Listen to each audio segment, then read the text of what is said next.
This week in biology, we are going to talk about enzymes. Enzymes are proteins that can help make chemical reactions happen faster. So we are going to start with an overview about what enzymes are, and then we'll go through what they do and draw some diagrams. So enzymes are proteins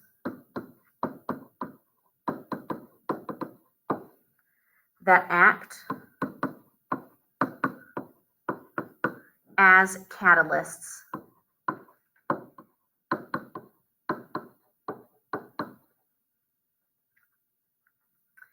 And catalysts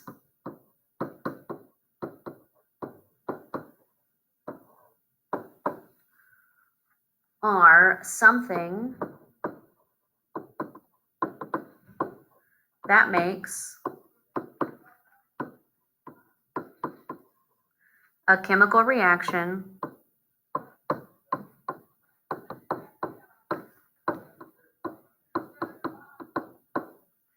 happen faster.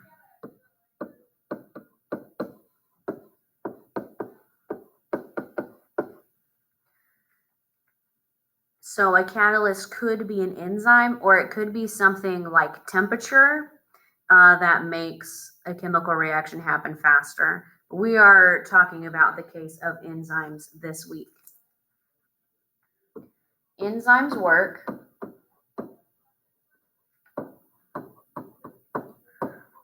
by lowering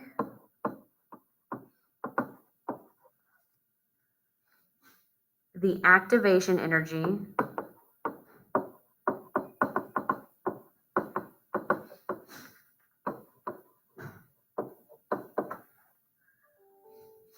for a reaction.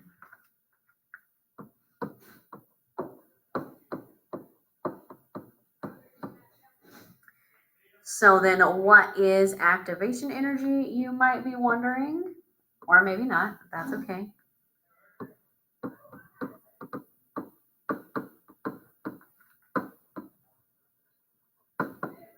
Activation energy is the amount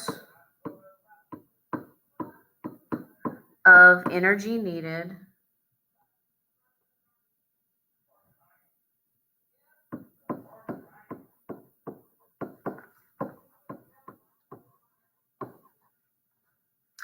for a reaction to happen. So each chemical reaction requires a certain amount of energy for it to be able to react, and enzymes just make it easier for that process to happen. So let's look at a graph of what that might look like.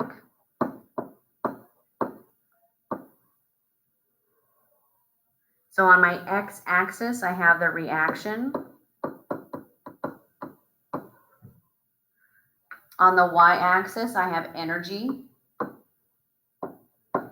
how much energy it might need. And first, let's look at how much energy it would take to go from reactant to product without the enzyme. So I'm going to put an R here. Those are my reactants, or what's used in the reaction. And over here are the product or products, so our end result. And this is without an enzyme. And then in red,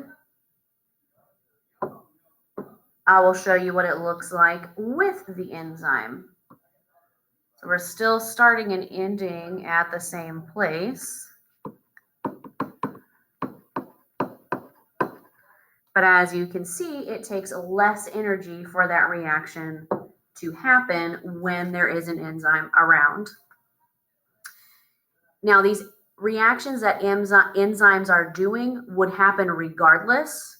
It would just be a super slow process. So this is going to speed things up significantly for us. Before we talk about the specifics of how the enzyme will work, I want to go through 3 vocabulary terms so that when we talk about them and draw them, you will know exactly what I mean. This is section 2, vocabulary.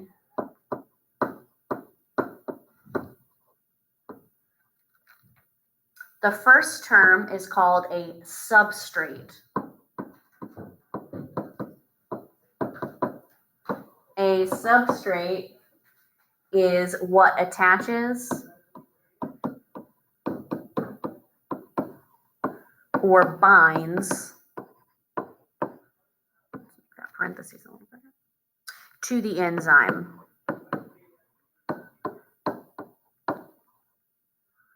So the substrate is just the thing that binds to the enzyme. The active site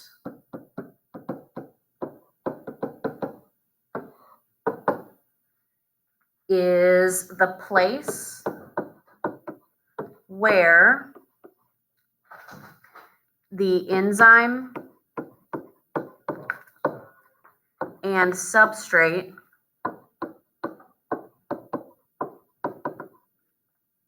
attach. So the place where the enzyme and substrate connect is called the active site. And then the product is our end result. So maybe the enzyme has broken a substrate apart, or maybe it's put 2 things together, but regardless, whatever we have at the end is called the product.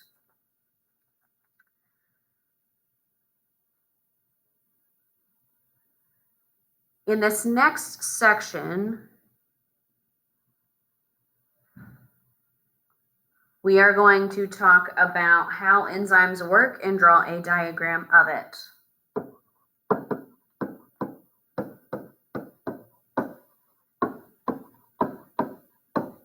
How enzymes work. Just as a general note here, enzymes can put substrates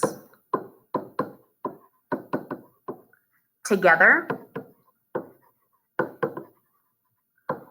or they can break a substrate apart. So maybe during a process like digestion, we want to break our food or whatever the substrate is apart, but then when our bodies are building things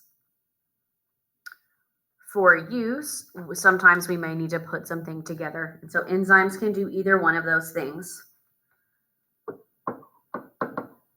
Let's go through the steps of what happens, and then we can draw a picture of that. So the first thing that happens when an enzyme is doing the thing that it does is that, oopsies, the substrate, or maybe substrates if we're putting something together, bind or attach to the enzyme's active site.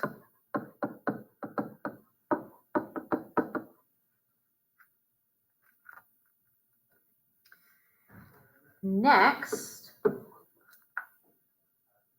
the enzyme breaks the substrate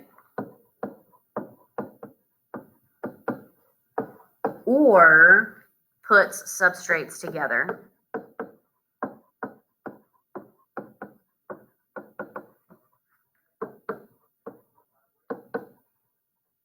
So one of those 2 things is going to happen. Then after we have broken the bonds or connected bonds, the products are released.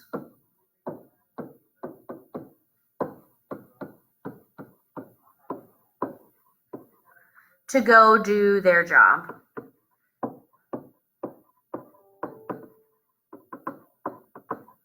whatever that might be.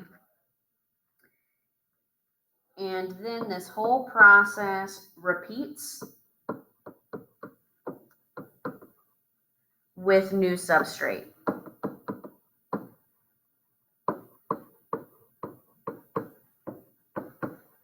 So enzymes can be used over and over and over again until there is no more substrate left for them to work. But substrates, after they've been either broken apart or put together by the enzyme, are kind of stuck where they are. So let's look at this process in pictures.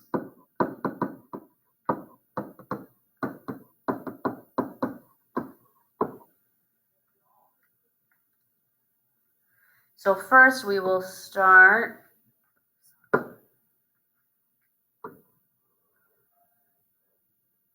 enzymes do not actually look like this. This is just a very simplified diagram. So this is our enzyme. Right here where the substrate will connect is the active site. And then up here, this is our substrate.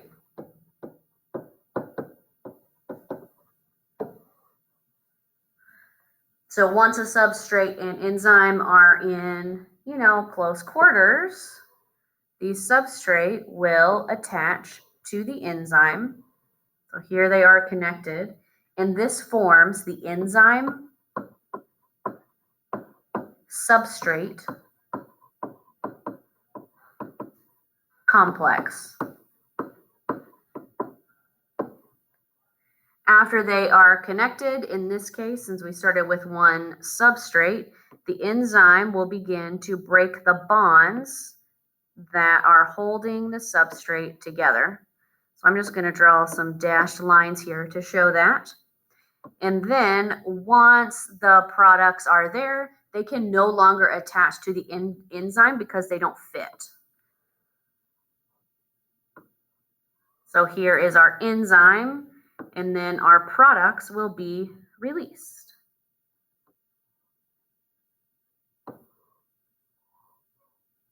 Like that. And then this whole thing can happen again with a new substrate.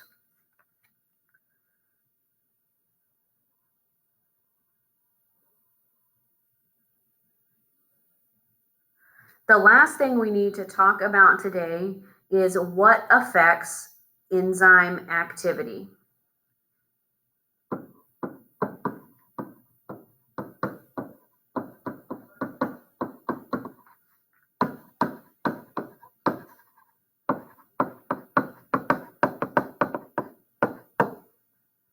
So the first thing that you need to know about this is that enzymes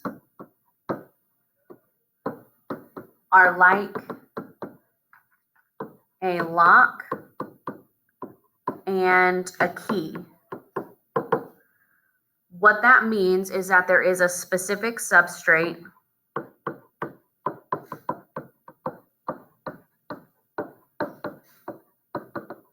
for each enzyme.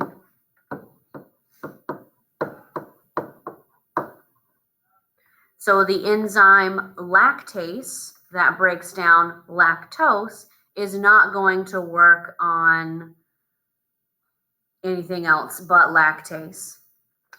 The other thing you need to know is that enzymes are picky.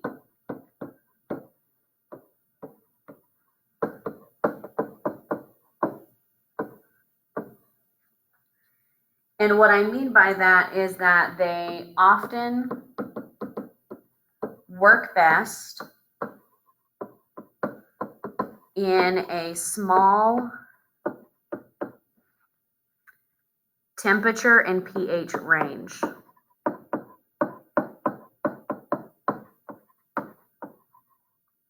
So if it's too cold or too hot or too acidic or too basic, the enzyme is not going to be able to be as productive as it normally is. So there are several things that can affect enzyme activity. One of them is temperature.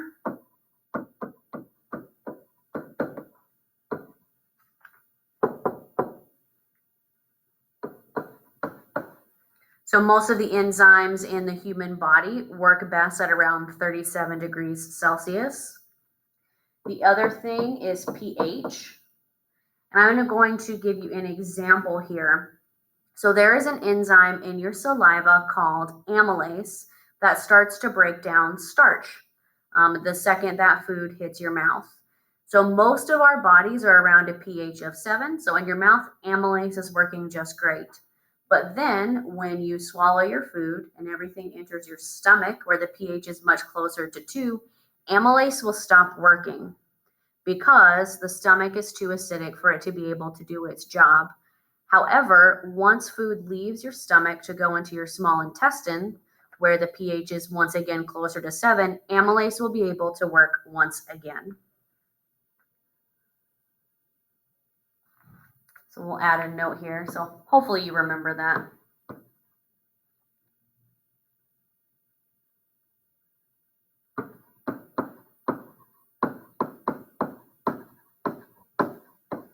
So amylase can work in your mouth and in your small intestines, but not in your stomach where it's too acidic.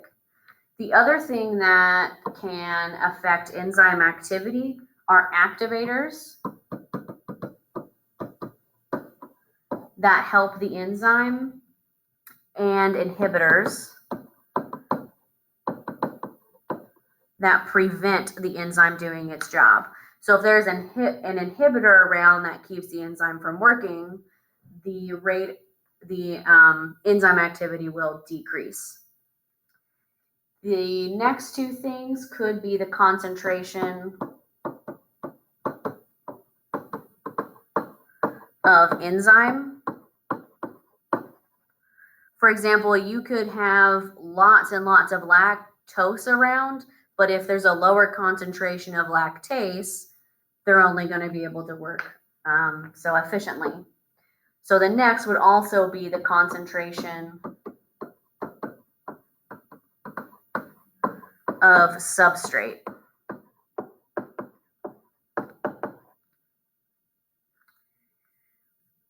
Let's next look at, or last, I guess, what might happen if it is too hot or too acidic or too cold or too basic.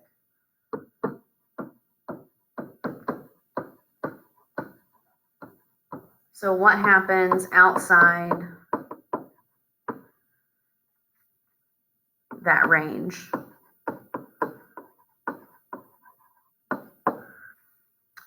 When it, particularly with heat, so let's say an enzyme's environment becomes too hot. When that happens, enzymes can denature. What that means is that they start to lose their shape.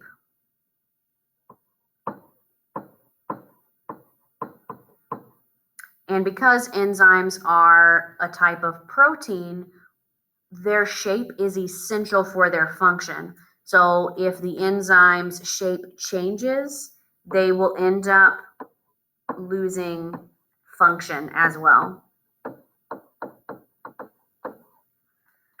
So that is a very brief overview of enzymes, and we will work more with these over the next week.